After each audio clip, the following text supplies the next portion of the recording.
Pokeballs! All our favorite hinged capture capsules that turn creatures of effectively any size or power level into pure energy to store in our pockets. We all know them, we all love them, and they have become one of the most recognizable pop culture icons of all time. Draw a circle, strike a line through it, and put one or two more concentric circles on it, then most people you ask what it was would tell you that's a Pokeball. But also, like, there's 26 different versions of them? 28 if you count the Park and Strange Ball, which can't actually be used as a Pokemon's ball and are only temporary stand-ins, and 38 if you include the Hisuian variants as well. Now, plenty of digital ink has already been spilled over what all of these do, which are the best to use in which scenario, yada yada, but that's not what we're here to talk about today. Hello! My name is Bisa, and I am working on my own big Pokemon ROM hack, where I am creating my own ideal, vastly expanded version of the Hoenn region called Pokémon Corundum. And today I want to look at how Pokeballs can just be used as tools for the player to capture capsule critters with, but also how they can be used as a matter of world building and self-expression. They don't just have different effects when capturing Pokemon, they all look just as different as they work. They are, in a way, the first and most overlooked method of player customization the game's ever offered, beyond the player's names and Pokemon they captured. Remember ball capsules? Loved those things. Well, since Corundum is based on the Poke Emerald expansion decompilation project, every single future item, including Pokeballs, is available for me to quite easily implement in the game. As I said, most people will usually pick a Pokeball for its catch rate modifier, which nowadays usually boils down to stocking up on quick balls and chucking them at whatever crosses your way, and maybe the odd timer ball for longer fights with status setup and the like, where you try and catch a low-rate Pokemon like a legendary. Really, the variety available is kinda wasted nowadays, mostly because few people actually care about what ball they capture their Pokemon in, so many of the available balls you'll only really see when they're used by NPCs. And that's a feature that, shockingly, was only added back during Sun and Moon. And even then, some balls are rarely, if ever, seen, like Amarys being the only character to use heavy balls. So that's something easy to implement. Bring this feature to Hoenn by giving all trainer classes fitting balls, and then maybe some specific fights with more tailored ball loadouts. Gosh, I'm gonna barge in here right now. I love the idea of player expression through their Pokeballs of choice. I did this a ton back in Gen 3 through 5, choosing balls based on looks before stats. Though, of course, that didn't always work out with the more difficult-to-catch Pokemon, which is why a big part of me has always wanted the ability to change which Pokeball my Pokemon were in. Like, as funnily ironic as my Darkrai in a Heal Ball is, it's not really me or it, you know? It's more of a Dusk, Luxury, or Moon Ball kind of mon. And if you make it so that changing a Pokemon's ball destroys the original one, you don't have to worry about people catching them in expensive balls and then storing them in cheap ones to reuse the expensive ones. It's entirely just an aesthetic change. Which is what player expression is all about. Yeah. No idea where you came from, but thanks for bringing it up. I absolutely agree. That is actually a feature I would love to implement, though we'd have to see how it works with legality checks, since we want to try and make Corundum trade-up compatible through the Pal Park. But as someone who puts a similar amount of thought into their choice of Pokeball as you, I've always found it frustrating how even with breeding you can't really change a Pokemon's ball, since it is an inherited trait. You really do have to catch a Pokemon in the one ball you want to have it in. Still, beyond allowing them to just change whichever one a Pokemon is in whenever they like, how to go about encouraging players to use different ball types throughout their adventure, and maybe further use it as a vehicle for self-expression? Well, the latter I can't really control. At best I can do just that, encourage using different types of balls, and hope players are willing to engage with the roleplay aspect of it themselves. Changing the capture mechanics of balls to make them more balanced overall shouldn't be too hard, though expect quick balls to get eviscerated. That's one for a future video. Thankfully, the other big thing we can do is limit where the player can acquire different Pokeballs, which comes with some really interesting world-building opportunities. After all, Pokeballs are tools in universe, and the reason so many different variants exist is so that trainers can have the right tool for the right job available at the right time. So it would make sense for the big manufacturers, be that Silphco or Devoncorp, to prioritize the distribution of Pokeball variants to areas of the region that would most benefit from them. While this is something the games already kinda try to do, they don't do the greatest job at it, and especially in the Hoenn games, it's just kind of arbitrary to the point where I had forgotten they do it at all and had to go and check for the writing of this video.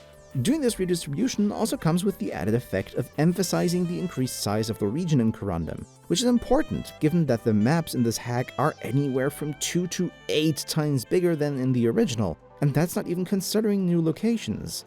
It's minor, I'll admit, but you will be able to feel the size of the region through the detail of what areas you will be able to access certain Pokeballs in. Isn't that cool? First thing first, the 4 main Pokeballs: Poke, Super, Ultra, and Premier. These can obviously be acquired anywhere once the player has unlocked them through progress in the League Challenge. We will talk about Apricorn Balls in a different video whenever I get to berries. I like the original concept from Gold, Silver, and Crystal, but I'll need to figure out how it could be implemented in Hoenn. Next though, let's talk about the Net Ball, one of the first 2 special balls a player is likely to encounter in Hoenn. A simple ball that raises the catch rate of water and bug type Pokemon by 3 or 3.5 times depending on generation. These would then obviously make sense to place where such Pokemon are common, but also water types are the most abundant type in the entire franchise, not to mention Hoenn, so we'll limit the selection a little. Let's make these available in Pokemarts in Petalburg City, Dewford Town, and Fortree City. And then there's the Net Ball's little brother, the other one you're likely to encounter early on, the Nest Ball, which has a roughly 4 times catch rate that decays as the Pokemon you want to catch rises in level, up until it hits the standard Pokeballs 1 times at level 31 and above. This one's probably obvious, put it in Petalburg City and Oldale Town, and maybe Mauville City as well, given its proximity to early game areas via Route 110 and 103.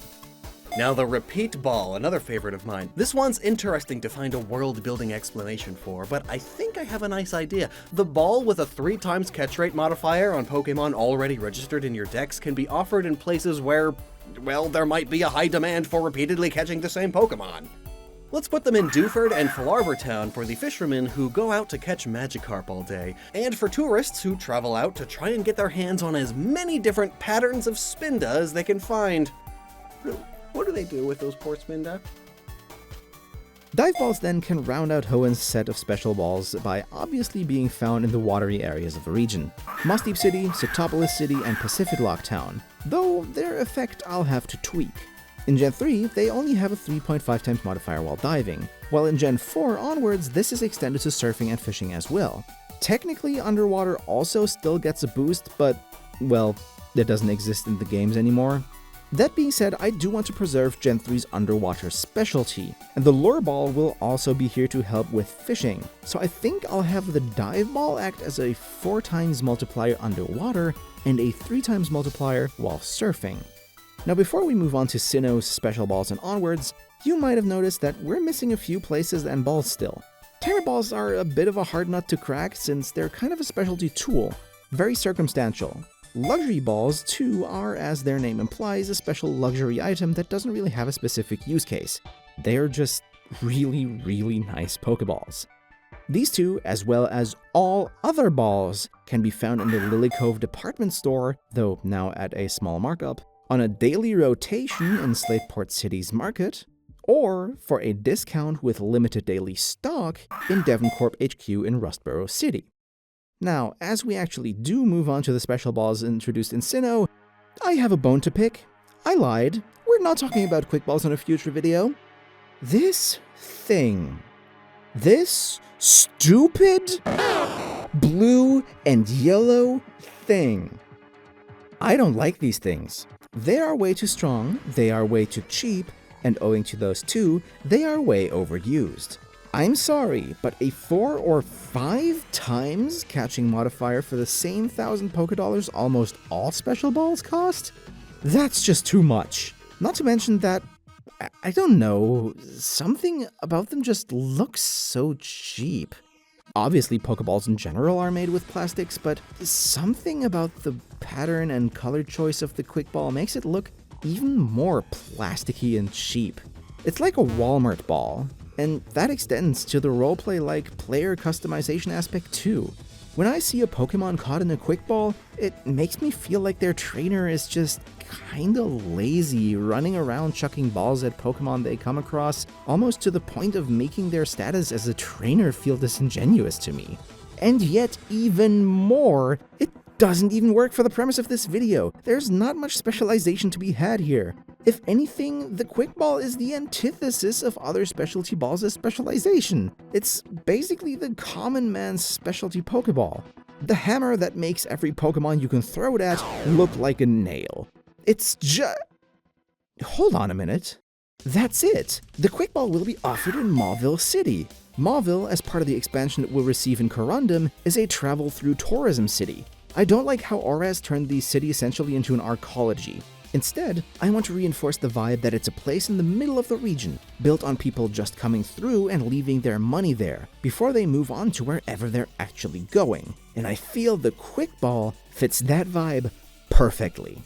Also, I already mentioned them before, but since we're talking about Pokeballs from Sinnoh, and some of the idea in this video is based on player customization, of course we can't forget to at least mention one of my favorites of such features on the side: ball capsules. Each Pokeball might have a different effect for capturing and releasing Pokemon, and for me personally that's one of the primary aspects that influences my choice of ball, but going that extra mile and letting players customize those however they like? It's such a cool idea, and not only was I delighted to see it return in BDSP, I think I would really like to try and implement it in Corundum. It'll probably be anything but easy, but I'd love to try and make it work. Especially since when offering ball stickers as rewards, just like in the Sinnoh games, it could be used as a way to encourage players to engage with contests. Back to Pokeballs though, the Dusk Ball is more effective at night and in caves, huh? Well, the easy choice here is to put it close to caves, but those are all over Corundum. Extensive dungeons are a big part of the plans. That said, I do think the ball could be slightly redesigned for dark locations in general. Then it could be for sale in Fallarbor Town, which isn't just the most cavernous part of Hoenn, but also always has a hint of ash clouding the sky. Similarly, the new, dense, roofed rainforest around Fortree City could serve as a greatly useful place for the Dusk Ball, so let's have it on offer here too. And the last one from Sinnoh is the Heal Ball, and this one is a shoe-in. Almost like touristy town merchandise matching their surroundings, the Heal Ball is a perfect fit for Verdant Turf and Lava Ridge Town, which are known for their healing aromas and hot springs respectively. Though, since those two are as close together as they are, maybe we could also consider offering these in Fortree City as well? More coverage would be neat, but heal balls are also quite gimmicky and rarely used, and there's already a lot of other balls up there in the Northeast, so let us know what you think in the comments. And last, but certainly not least, we have two more balls to consider. However, these are both in one way or another from or otherwise related to different dimensions. The Dream Ball from Generation 5 and the Beast Ball from Gen 7. Dream Balls, I think, could work quite nicely in every town and city that has a contest hall. A sign of good hospitality, if you will. Beast Balls, on the other hand, are just kinda too advanced? I can't lie and say that they're not one of my personal favorite Pokeballs, but it wouldn't really make sense to have these available for purchase. And I don't even know if I want to have Ultra Balls in the game. That being said, I feel like these would maybe make really neat trophies?